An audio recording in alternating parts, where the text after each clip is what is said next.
UMKM juga. Iya, kita ajak masyarakat. Memang ada dua. Yang pertama adalah untuk melihat vaksinasi di Papua Barat. Bagi kita yang penting kita berusaha ya, berusaha untuk reach out itu, menyampaikan pada masyarakat bahwa vaksinasi itu ada terus. Kita gelar, kalau nggak sekali-sekali di sini juga di tempat fasilitas kesehatan kita, baik yang di Angkatan Darat, Angkatan Laut maupun Angkatan Udara. Tapi kalau ada yang belum mau, ya nggak apa-apa. Yang penting mereka tahu bahwa kalau suatu saat berubah pikiran, vaksin masih ada dan masih banyak, jumlahnya tadi masih banyak. Dan tadi kita lihat masih ada yang vaksin pertama, berarti itu bagus. Dan kita tadi sudah sampaikan kepada tenaga kesehatan, baik dari provinsi, dari kabupaten, dari Angkatan Darat, Angkatan Laut, Angkatan Udara, semuanya. Kalau pertama kali, mungkin kita lihat penerima vaksinnya. Kalau usianya sudah 40 tahunan ke atas, mungkin kita prioritaskan agar mereka dapat yang Moderna maupun AstraZeneca. Supaya antibodi yang terbangun nanti setelah vaksin akan lebih tinggi. Ya. Nah, kemudian yang kedua adalah dalam rangka melihat, kita kan punya tadinya ada satgas yang melakukan operasi di sini. Saya sudah lakukan perubahan. Kalau untuk Angkatan Darat mereka menjadi bagian dari Kodim maupun Koramil.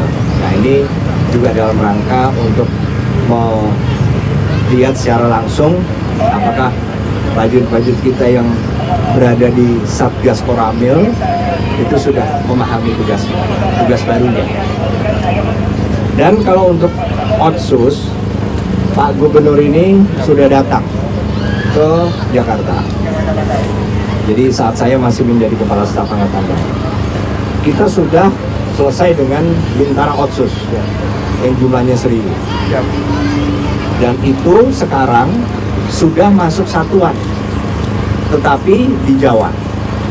Jadi sengaja Bintara Otsus dari Papua Barat itu kita tugaskan di Koramil-Koramil di Jawa, mulai dari Banten, Jakarta, Jawa Barat, Jawa Tengah, Jawa Timur.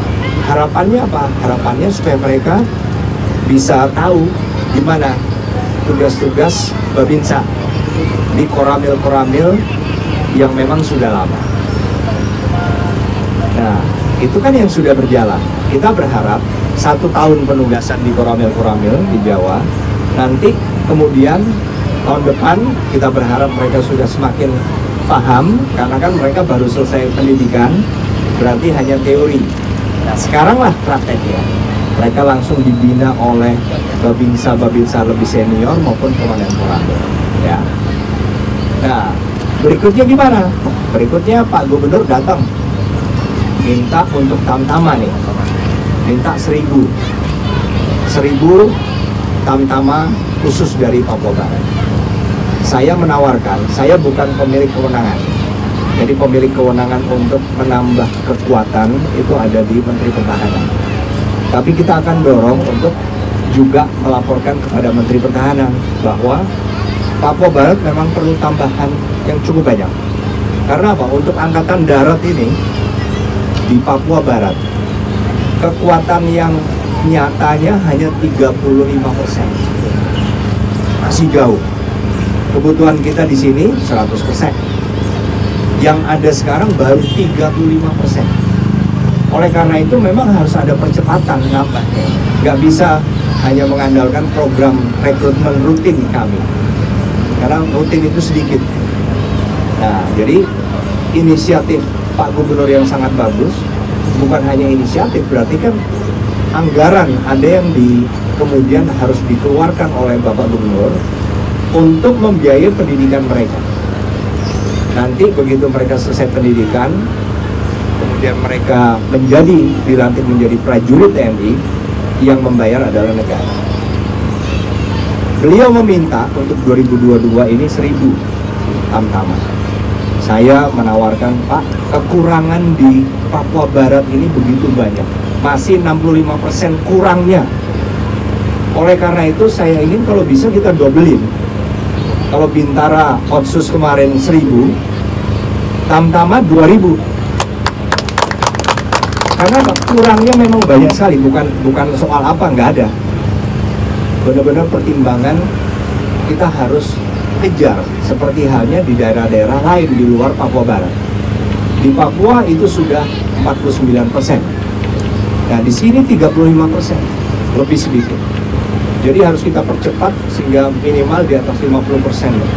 Supaya apa? Supaya pemerintah daerah, teman-teman kita dari Polda, dari Angkatan Laut, dari Angkatan Udara, dari Kejaksaan, dalam menciptakan situasi keamanan yang kondusif memang perlu. Dan saya dengar Pak Gubernur juga sama memberikan alokasi tambahan kepada Polri.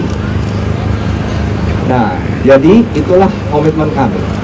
Selama Pak Gubernur mampu membiayai untuk pendidikannya, kami juga akan berjuang untuk mengusulkan kepada Bapak Menteri Pertahanan untuk penambahan memang di Papua Barat yang sangat-sangat mendesak. Ya. Ada lagi.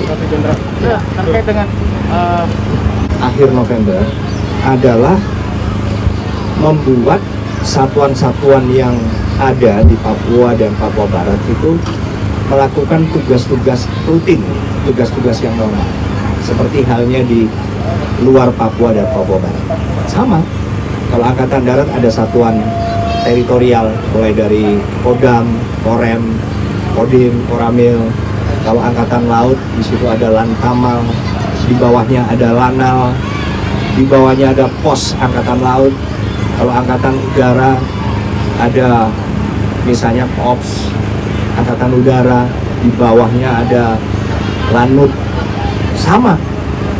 Jadi kita ingin beraktivitas sama seperti di daerah lain. Dan itu bisa kok. Karena apa? Di daerah lain juga bisa. Indikator apapun di daerah lain bisa kita lakukan. Jadi saya yakin di Papua dan Papua Barat pun bisa. Bahwasannya ada masalah-masalah keamanan karena ada warga masyarakat yang punya senjata ilegal, itu juga ada di daerah lain. Dan kita ternyata bisa kok tanpa ada korban yang nggak perlu di daerah lain. Terus kita mendapatkan senjata misalnya, senjata ilegal ya dari masyarakat dengan komunikasi sosial. Komunikasi aja. Ternyata mereka punya kesadaran kok. Hanya soal waktu saja. Ada yang sudah mau menyerahkan karena memang itu nggak boleh dan memang ada undang-undang, ada aturannya. Aturannya cukup keras kalau senjata. Tapi ada juga mungkin yang belum mau. Ya kita berusaha komunikasi saja, nggak perlu ada korban, ya. apa satu dan saya Bapak? Ya.